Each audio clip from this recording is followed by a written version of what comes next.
बात करते हैं कोलकाता की। कोलकाता में जिस तरह से ट्रेनी डॉक्टर के साथ बर्बरता की गई, दरिंदगी की सारी हदें पार कर दी गई। आरोपी संजय का डीएनए मैच हो चुका है, तो वहीं संदीप घोष से लगातार सीबीआई पूछताछ कर रही है, लेकिन अब इस मामले में ईडी की भी एंट्री हो चुकी है। संजय घोष के फार्म हाउस पर ईडी ने जाकर के रेड की, तो वहीं संजय के करीबियों पर भी किस तरह से शिकंजा कसा जा रहा है। और अब सीबीआई और ईडी ये जानने की कोशिशों में है कहां किसका क्या रोल था, किसको कहां से कमांड मिल रही थी। एक रिपोर्ट देखिए।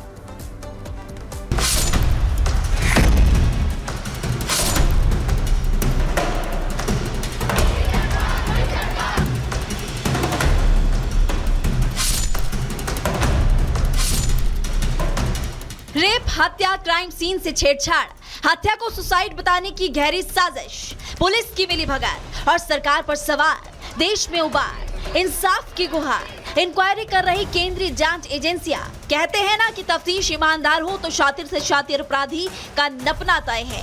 संजय रॉय और संदीप घोष के साथ यही हुआ। अस्पताल में डॉक्टर बिटिया के साथ हुई दरिंदगी में आरोपी संजय रॉय का साथ देने, सबूत के साथ छेड़छाड़ करने, वित्तीय अनियमितता और मनी लॉन्ड्रिंग के आरोप में संदीप घोष जांच एजेंसी के शिकंजे में है। पहले सीबीआई ने 16 दिन की लंबी पूछताछ के बाद संदीप घोष को गिरफ्तार किया और अब ईडी ने शिकंजा कसा है। 6 सितंबर को प्रवर्तन निदेशालय ने संदीप पर मनी लॉन्ड्रिंग के आरोप में छापेमारी की। ईडी ने घोष बाबू के घर समेत 6 ठिकानों पर रेड डाली। रेड में ईडी के 100 सदस्यों की टीम शामिल थी, जिसने छापेमारी के दौरान करीबी प्रसून चटर्जी को हिरासत में लिया, जो आरजीकर अस्पताल के डेटा एंट्री ऑपरेटर का काम करता है। प्रसून सेमिनार हॉल के वायरल वीडियो में दिखा था। आरोप है कि वो संदीप घोष के वित्तीय मामले को संभालता था। इसके साथ ईडी ने संदीप के आलीशान फार्म हाउस पर छापा मारा, जिसकी कीमत करोड़ों की बताई जा रही है। संदीप घोष के करोड़ों के फार्म हाउस में ऐशो आराम की सारी चीजें मौजूद है। बंगले की देखरेख करने वाले ने बताया कि पूर्व प्रिंसिपल अपने परिवार के साथ बंगले में आता था। उधर सीबीआई की जांच अब अंतिम चरण में है। बताया जा रहा है कि कोलकाता रेप मर्डर केस के आरोपी संजय रॉय और महिला डॉक्टर का डीएनए मैच हो गया है। रिपोर्ट सीबीआई के पास पहले ही आ चुकी है, जिसको फाइनल ओपिनियन के लिए एम्स भेजा गया था। एम्स के डॉक्टर का पैनल डीएनए रिपोर्ट का बारीकी से अध्ययन कर रहा है। फिलहाल रिपोर्ट जल्द सीबीआई को भेजी जाएगी। सूत्रों के मुताबिक अब तक तफ्तीश रेप और हत्या में सिर्फ संजय रॉय ही शामिल है, किसी और की कोई भूमिका सामने नहीं आई। रिपोर्ट के बाद सीबीआई संजय रॉय का दूसरा वैज्ञानिक परीक्षण करवा सकती है। अब तक सीबीआई ने 100 से ज्यादा लोगों के बयान दर्ज किए, तो वहीं पर 10 से ज्यादा लोगों का पॉलीग्राफ टेस्ट करवाया है, जिससे कि चार्जशीट में कोई हिस्सा अधूरा ना रहे। एम्स की फाइनल राय आते ही गुत्थी सुलझ जाएगी।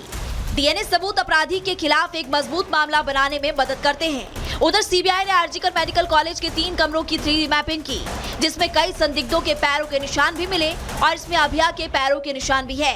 इसके साथ 3D मैपिंग में खून के धब्बे भी मिले हैं और अब सीबीआई इन सभी सबूतों के आधार पर अपनी चार्जशीट दाखिल करेगी। Bureau report, Republic Bharat. और अब बात करेंगे स्टार लाइनर की लैंडिंग की। आपको बता दें कि बोइंग स्टार लाइनर जो सुनीता विलियम्स और उनके साथी बुच विल्मोर के साथ स्पेस गया था, लेकिन आज स्टार लाइनर की सफल लैंडिंग हो चुकी है, यानी कि बिना सुनीता विलियम्स के जो स्टार लाइनर है वो आज धरती पर लौट आया है। इसी से जुड़ी आपको पूरी रिपोर्ट दिखाते हैं।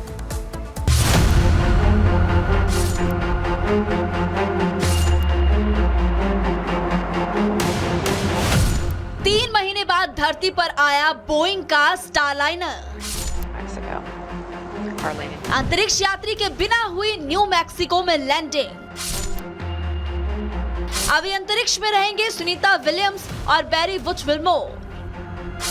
एस्ट्रोनॉट सुनीता विलियम्स और बुच विल्मोर को स्पेस स्टेशन पर अटकाकर बोइंग का स्टारलाइनर आखिरकार 3 महीने बाद धरती पर लौट आया। जून के पहले हफ्ते में बोइंग स्टारलाइनर स्पेसक्राफ्ट सुनीता और बुच को अंतरिक्ष में ले गया था। इसके बाद उसमें टेक्निकल फॉल्ट आ गया और दोनों एस्ट्रोनॉट्स पृथ्वी पर वापस नहीं आ पाए थे। अब ये स्पेसक्राफ्ट बिना क्रू के पृथ्वी पर वापस लैंड कर चुका है। जानकारी के अनुसार स्टारलाइनर भारतीय समय अनुसार तड़के 3:30 पर स्पेसक्राफ्ट इंटरनेशनल स्पेस स्टेशन से अलग हुआ। करीब 6 घंटे का सफर तय किया। सुबह 9:32 पर ये अमेरिका के न्यू मैक्सिको के व्हाइट सैंड स्पेस हार्बर में लैंड हुआ।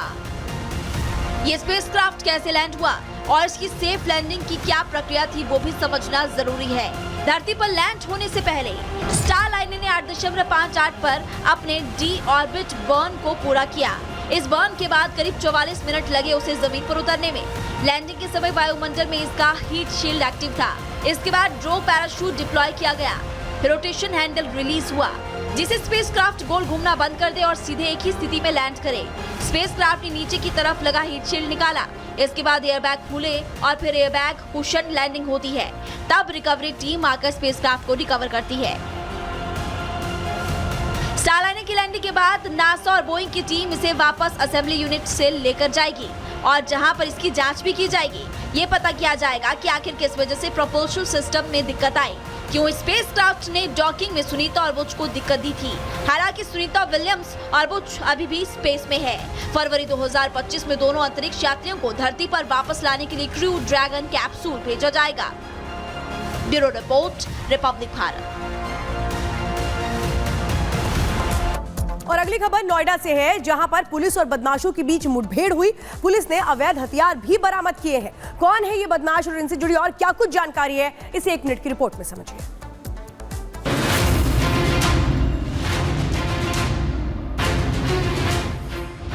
यूपी के नोएडा में पुलिस और बदमाशों के बीच मुठभेड़ हो गई। पुलिस के मुताबिक बदमाशों को पकड़ने के लिए चेकिंग अभियान चलाया जा रहा था।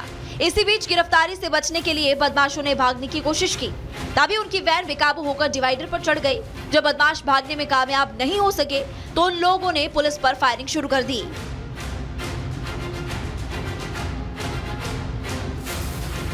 जवाबी कार्रवाई में पुलिस ने आरोपियों पर गोलीबारी की, जिससे बदमाशों के पैर में गोली लग गई और इसके बाद पुलिस के जवानों ने दोनों बदमाशों को धर दबोचा।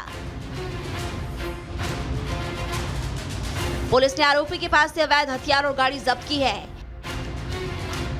पुलिस के मुताबिक आरोपी के ऊपर पहले से कई मुकदमे दर्ज हैं। पुलिस ने आरोपियों से पूछताछ शुरू कर दी है। Bureau report, Republic Bharat.